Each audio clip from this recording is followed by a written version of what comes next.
Hello, students. What's up? It's me, Mr. Robinson. Today we got some notes on voter turnout. Finally, a new video for you. Just a fun question to think about. In Australia, voting is required. You have to do it. If you don't do it, you receive a fine. Do you think you'd be okay with that kind of system here in America? You don't need to do bell work, but just something to think about.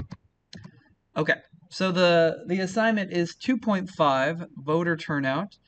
I want you to think about America and our voter turnout. Do you think it's good, better than other nations, the same as other nations, or less than other nations?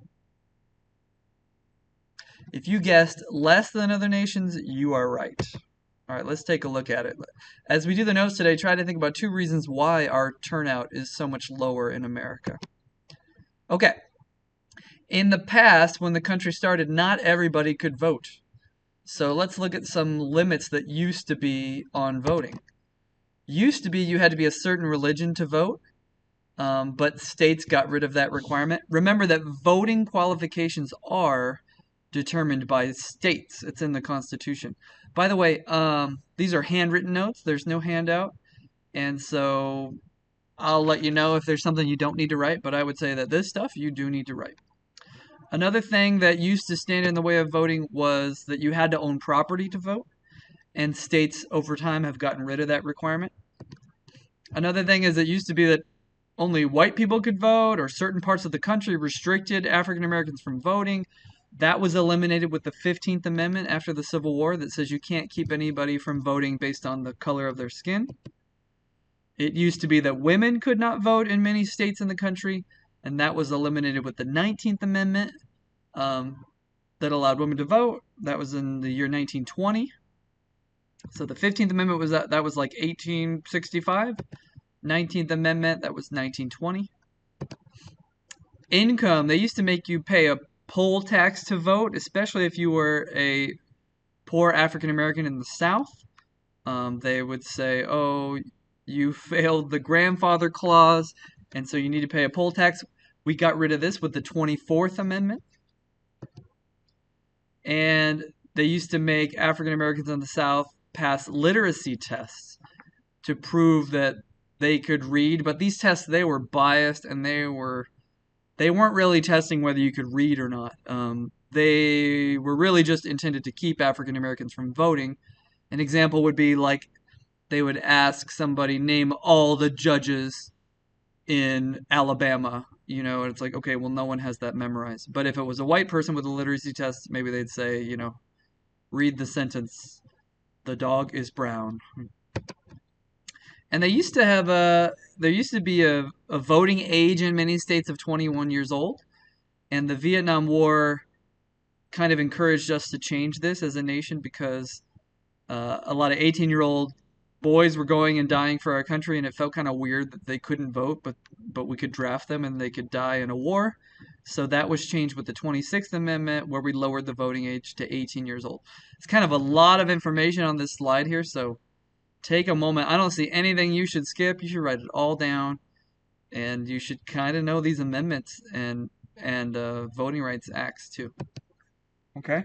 What are some qualifications now? Well, you need to be a citizen. If you are an undocumented immigrant, you cannot vote. You need to have residency in the state you want to vote in. You need to be 18 years old, and you need to be registered to vote. We are actually going to register to vote in class, so ignore some of these links because we're going to do it in class, and I'm pretty excited about it. Okay, let's talk about America's voter turnout compared to other nations. So the voter turnout is the number of people who voted who could vote. So obviously we don't count kids in this equation. In a presidential election, it's usually around 50% of Americans who could vote do vote. That's pretty bad. And then, I don't know if you know this, but every 2 years we have a midterm election. Basically, halfway through a presidential election, we have a midterm election. And it's even worse for that. So only 30 to 40% show up to vote for that. And then sometimes so we have 2020, you have a presidential election. 2022, you have a midterm election. In 2021 or 2023, sometimes you'll have state and local elections, maybe for mayor or something, and that's really low turnout. So you should know kind of the order of most turnout to least turnout. The most come for the president, and then the midterm is like even lower, and the mayor and local stuff is even lower than that. And we used to be better voters, but it has really declined since the 1960s. The great news is that in 2020, in the election of Trump versus Biden, we saw a big increase in voter turnout, up to 66%, which is not amazing compared to the world, but compared to America, that's like fantastic. And part of the reason why, I think, is that we made voting so easy with COVID. A lot of places had to change the rules and let people vote, for a whole month and stuff. Seemed like that was, if you can get more people to vote, maybe these COVID changes are something we should do all the time, potentially. All right, so the rest of the world, you look at England, you look at France, you look at Germany, you look at Canada, they have as high as 90% of people showing up to vote. So what is going on in America? Well, we do not make you vote. You do not get fined for not voting. Some places they'll fine you or they'll embarrass you. Imagine if your driver's license had a stamp on it that said "did not vote." It's kind of like meant to embarrass you. Some other countries do that. Other nations have many parties. In America, we just have two parties. Sometimes people can feel like neither the Democrats or the Republicans represent them, so they don't vote because they don't feel a connection with the Democratic or Republican Party. But other nations, they might have eight parties, and so people feel more of a desire to vote because there's a party that better represents that person.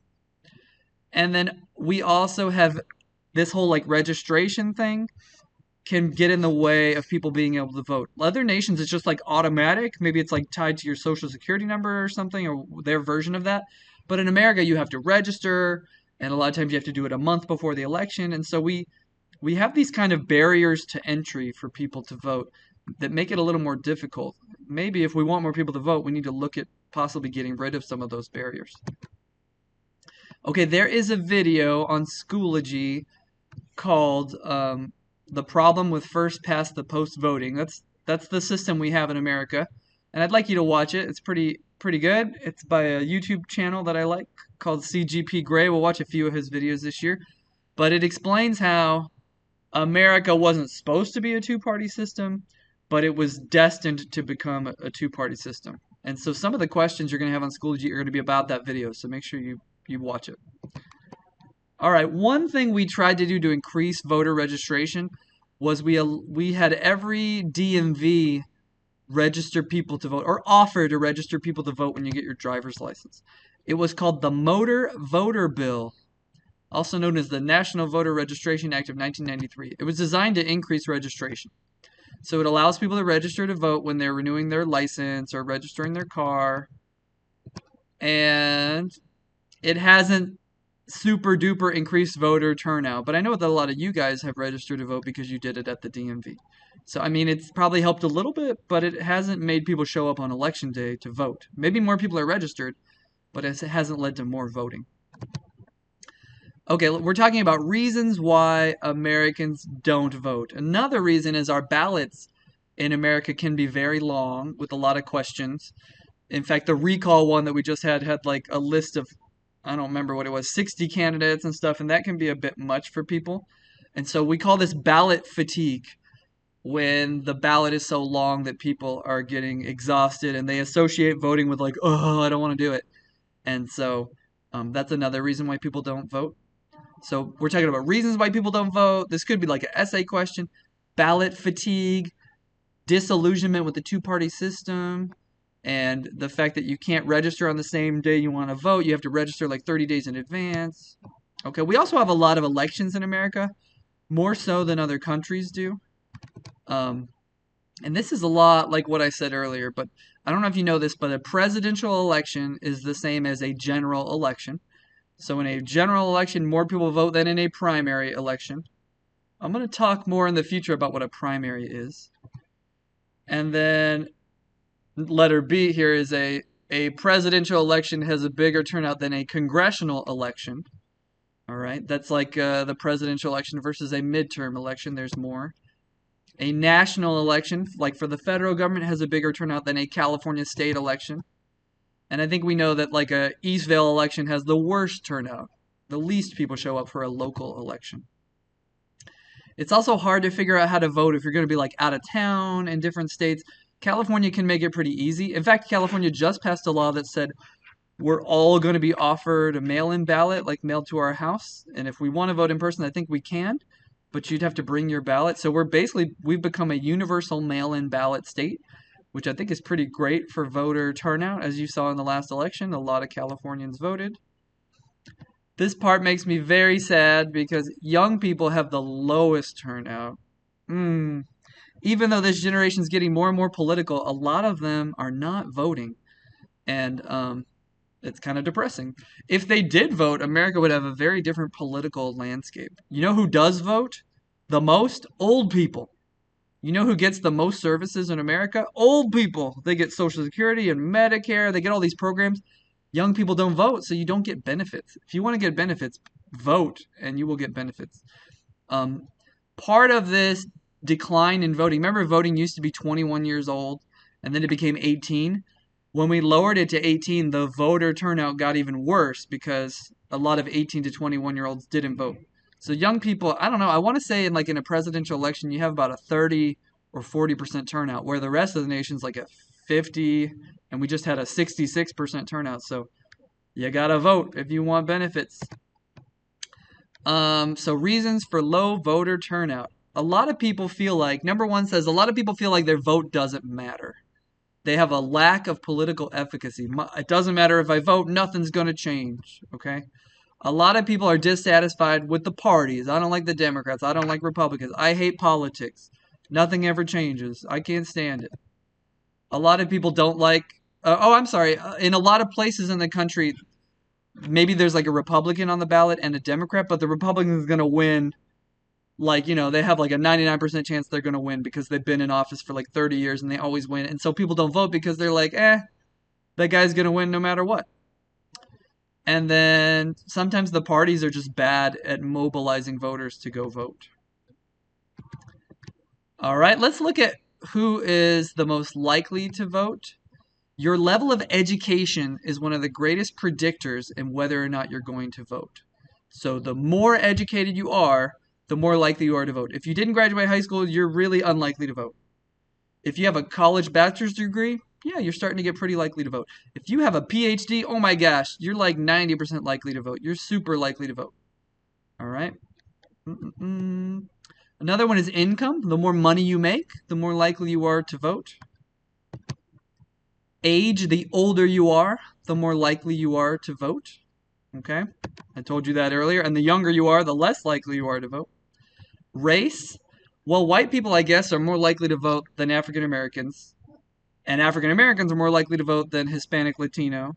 So, but some of that disappears when you look at income. If you just judge by income, then it's pretty predictable. But otherwise, there's your little key for race. There's a lot of words here. Feel free to shorten this up. You don't have to write word for word.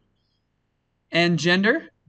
It says in the past that women voted at lower rates than men, but that is no longer the case. I almost want to say, I'd have to look it up, but I almost want to say that women vote more now than men by a little bit, but I'd need to look that up. Does it matter that we have low turnout? Well, maybe it doesn't if the 50 or 60% that are voting represent the rest of America. My gut says though that if everyone voted, we would have a different election. We would have different results more often. But the problem is that older white people with high levels of income and high levels of education are overrepresented. So America, the voters they're more white and they're more educated and they're richer. And so the results of the policies that Congress is going to pass is going to benefit that class of people. All right. I'm reading it right now. Let's see. Some studies show that non-voters are kind of the same, and it doesn't really matter because we would all vote the same even if they voted. That's up to you kind of to decide. This unit is all about political participation. So what are some other ways we can participate that's not voting? Well, you can sign a petition. You can sign like a recall. You can sign... those people that are sitting outside of like Target and stuff, you can sign a petition. You can demonstrate, you can protest, you can have a march, you can have a rally. You can have a local party meeting with, the Democratic Party or Republican Party. You can donate money to a campaign. You can write a letter to the editor of a newspaper or post on the internet. You can try to persuade your friends. These things come up in like an essay question that asks, what are some ways people can participate in America politics without voting? What are some things that are not voting? So here's your kind of list of things. That's it. Okay. So why don't you do a little summary real quick? Very, very quick. 2 sentences. Tell me 2 reasons why voter turnout in America is worse than in other countries. And that is it. Thanks for taking the time. Have a good day.